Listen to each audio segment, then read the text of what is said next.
today we're going to look at this little fucker. This is the 64-bit game by Powkiddy. Now that may sound like a website for pedos, but I assure you it's a lot less illegal. Okay, so what have we got on the box? 64-bit operating system, supports arcade, Game Boy Advance, Famicom, Super Famicom, Sega game series, supports multilingual language. Great, I'm sure that's useful. Right, so out the box we don't get much, we just get a charging cable and the little system itself. Now, as you probably noticed, it looks pretty much the same as the Game Boy Advance SP, and there they are together. It doesn't look too dissimilar, but obviously one's a lot cheaper than the other. So let's see what we get with this one. Okay, so let's have a closer look at this little thing. Just there you can see the transparency of this unit, so they're using very cheap plastic for it. It's just very thin, you can see it all over, but it doesn't feel like really nasty. It is cheap nonetheless, but it's okay. At the back here we've got L1, L2, R2 and R1, so that'd be handy for quite a lot of games. I think that's the volume button on the side there. Underneath we have a USB-C port for charging, which is a nice new addition, and right there you can see the quality. And on this side we've got the micro SD card and the power switch. So opening and close it feels quite nice. It's certainly no Game Boy Advance, that's for sure, but it doesn't feel too bad. But what does it look like?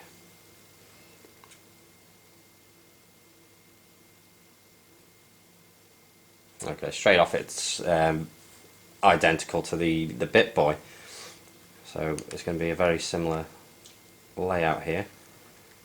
So we've got Game Boy, Game Boy Color, Game Boy Advance, Famicom, Super Famicom, Game Gear, Master System, Mega Drive, PlayStation, Neo Geo Pocket, the Wonder Swan, PC Engine, Arcade, Capcom Power System, Neo Geo and MAME for All. That's all of them. So there's quite a lot to choose from there. So let's have a look at a Game Boy game. These are all preloaded on. I haven't added any onto this just yet. So let's have a look at Mario Land 2. See if we've got any volume on.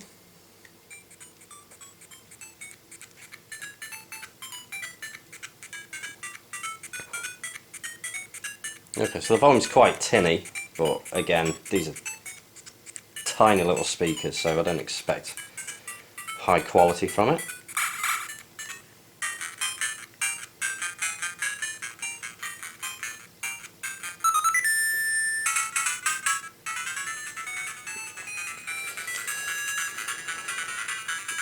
And that doesn't look too bad. In fact, I kind of prefer the black and white to the original colour, really.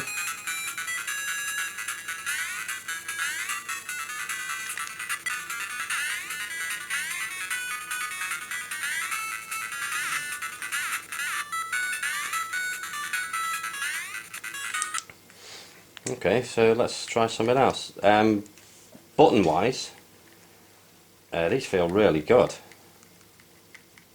I mean, not just really good as in for cheap quality really good. I mean actually really good. Let's try a Game Boy Advance game. What have we got? Mario World or Sonic Advance? Let's have a look at that.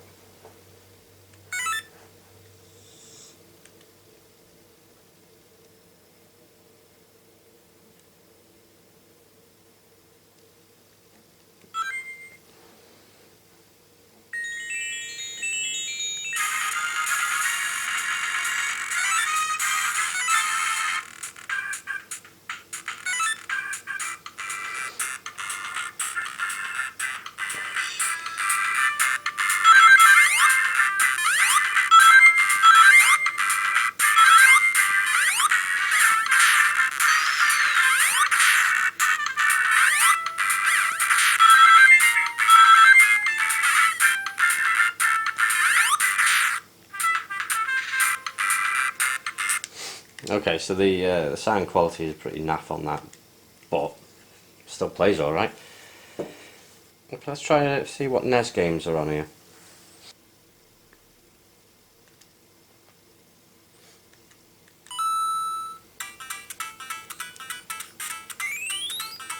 And that is absolutely crystal clear.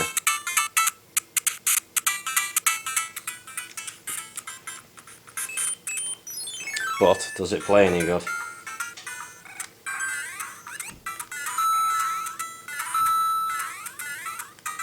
Actually seems really good.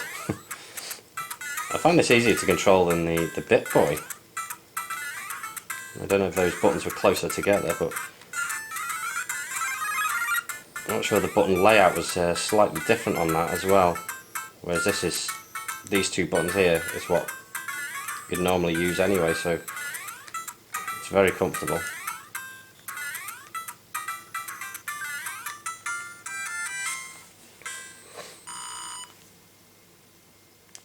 So that looks good. I can handle Super Nintendo. I doubt this very much because a lot of emulators I've used, apart from on the Raspberry Pi, they just don't seem to work very well. I've used an emulator on the Sony PSP and that just can't handle Super Nintendo properly either.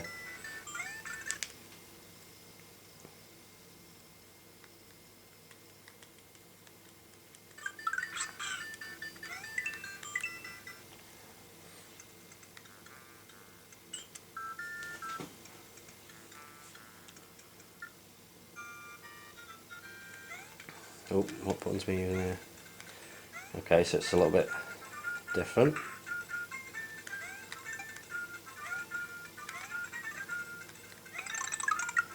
Yeah, so the sounds suffer there. When you collect a mushroom, the sound's very different. But it's running smoothly enough. Yeah, like the pipe sound there, it's just wrong.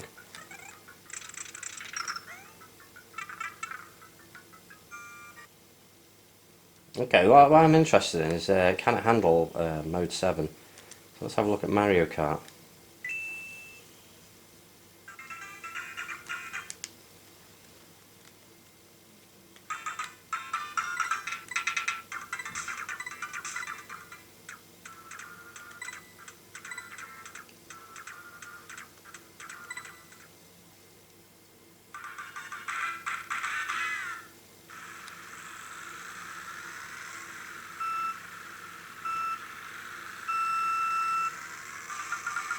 It seems a bit choppy, but I can't remember if it looks like it's a few frames wrong there.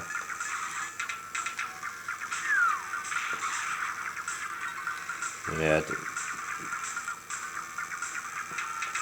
it's a bit choppy, that one. No, I don't think that runs properly at all. Music's a lot slower. Yeah, it can't handle that. Okay, what else we got? Game Gear. We'll skip some of these because they'll run. We know they'll run. Mega Drive. Let's try Sonic 2.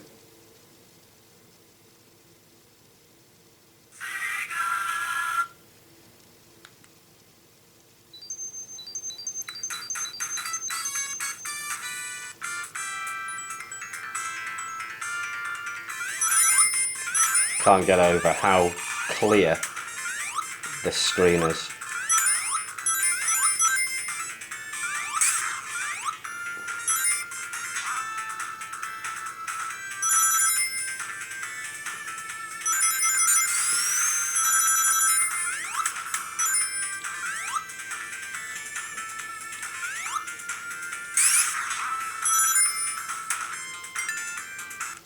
Okay, that performs with no issues whatsoever. That's perfect. Right, PlayStation. I don't have high hopes for this because I've used PlayStation games on other emulators before and they struggle. So Well, let's try Capcom versus SNK. Versus SNK.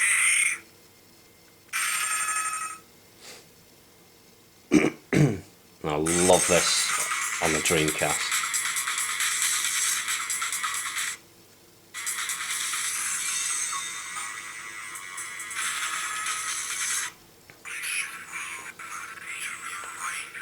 Okay, it's struggling a little bit. It's a bit jumpy.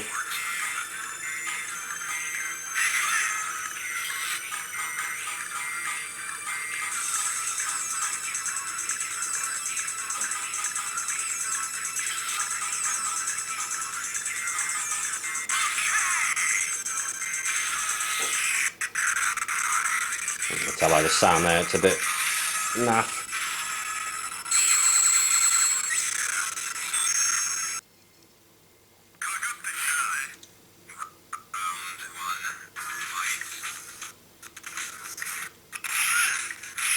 Yeah, very jumpy. Although the graphics look really good.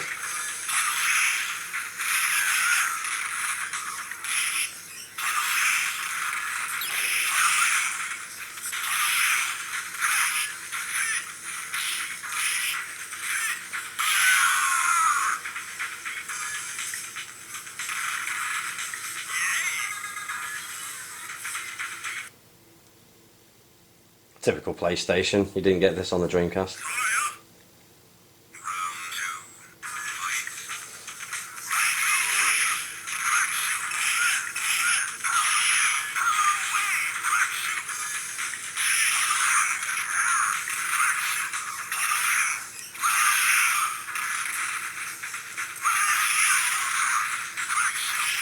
It's very fiddly to do the special moves as well with this. It's still playable though. It's more the music that seems to be suffering than the actual gameplay. There's a lot of loading time on it by the look of it, and I don't know, it may even crash, but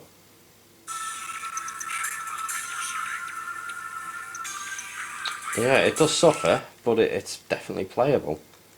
I can't speak for any other game, but okay, let's try CPS.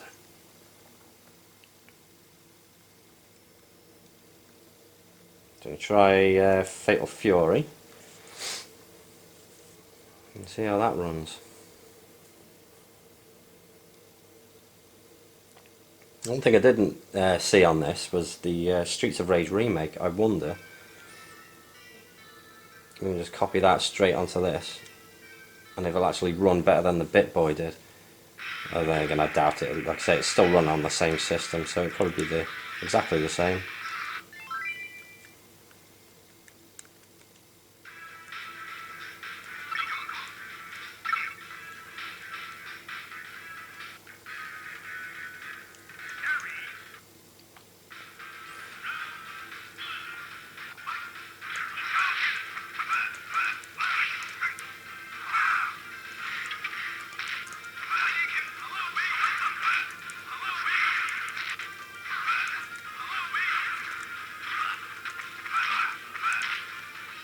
Well, that seems to run perfectly fine. Which is a bit strange, really. I thought this would struggle more than a PlayStation game. Let's see, we've got on offer for arcade. Okay,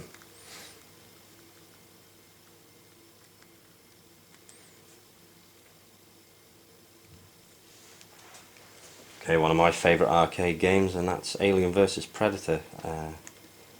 This hopefully runs nicely because I love this game.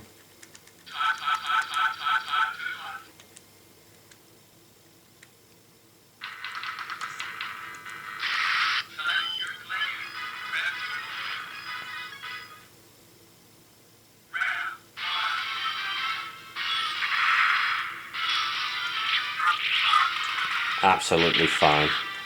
The detail on this is awesome.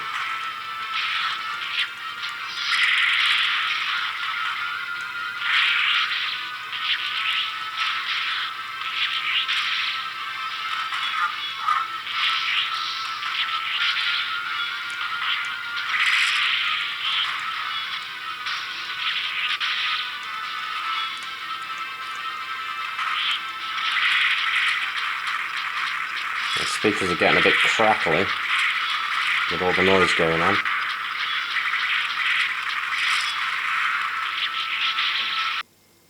So I think that's it. I mean, it can run, obviously it's going to run Gameboy games fine. I'm sure Game Boy Advance games will be fine as well. Yeah, so we did Sonic Advance, of course. Can run NES, Super Nintendo. Struggles slightly with the sound. I don't think gameplay issues are there. Game Gear and Master System, they're 8-bit, so they're going to work fine. Mega Drive works perfect. PlayStation's a bit sluggish on sound, but gameplay is alright, I suppose.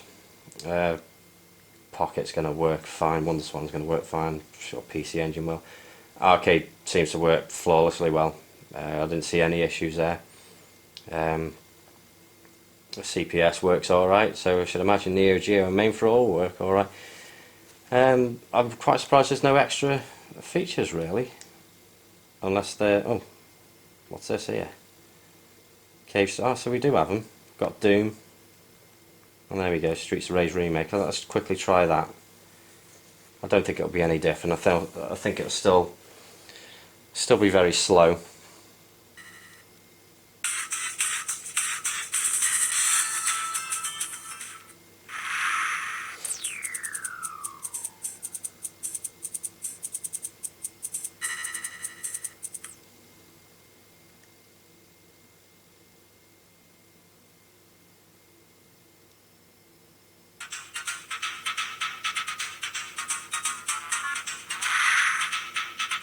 Okay, yeah, that's sluggish. That's very sluggish. Yeah, it doesn't seem like there's any improvement on that either. Well, that's a shame.